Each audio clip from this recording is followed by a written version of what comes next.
So this gets us to a position where we could start to answer the second part of the prompt.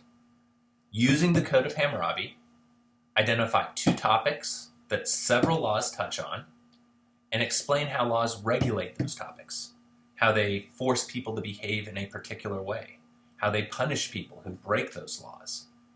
Then develop a claim about how or why those topics and laws tell us something about these people who had them as a law code. Right? You can look at our laws in 2020 Virginia or 2020 United States, and you can see what's important to us. And those laws have changed over time, right? We've got on Route 81 a 65 mile an hour speed limit in many places. That's as fast as people think that you can travel safely without potentially causing a bunch of damage. When I was growing up, it was 50 and then 55 miles an hour. Technology and safety of cars have changed, so people have reassessed how fast they think they can drive. If we do the same type of thing and say, okay, these laws tell us something about what these people valued, what they thought was important, we can dig into them and we can start saying, oh man, there's a bunch of laws about marriage. What do they think is important in marriage? Oh, there's a bunch of laws about inheritance. What's important about inheritance? A lot of laws about slavery. Okay, slavery existed.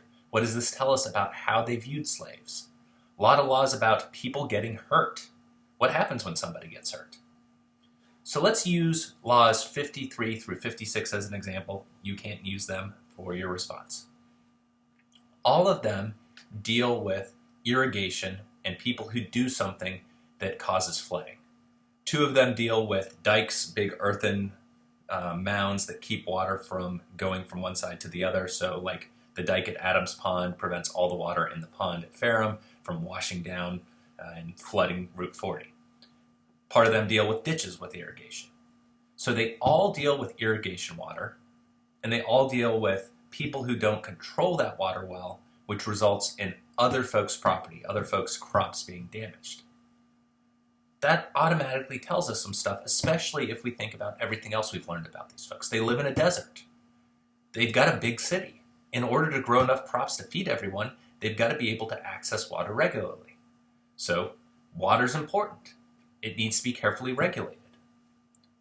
We look at the punishments, and punishments kind of come in a variety of forms, but a lot of them involve paying for crops that are damaged. So that means that people who are incompetent, lazy is a word that's translated in there, what they have to do is they have to cover the loss that they cause. In some ways, it almost seems like a form of insurance, right? So there's a system set up so that somebody's negligence doesn't hurt you. People who cause this type of damage can be sold into slavery if it's really bad. So even if you can't afford something, your body is seen as property. That's kind of interesting, right?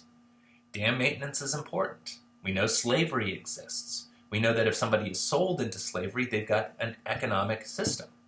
So all those things can tell us topics that are important to ancient Babylon, how they handle them, and help peel back the layers. Just like that cave in Chauveau, France, close examination lends us to a deeper understanding of what's going on there.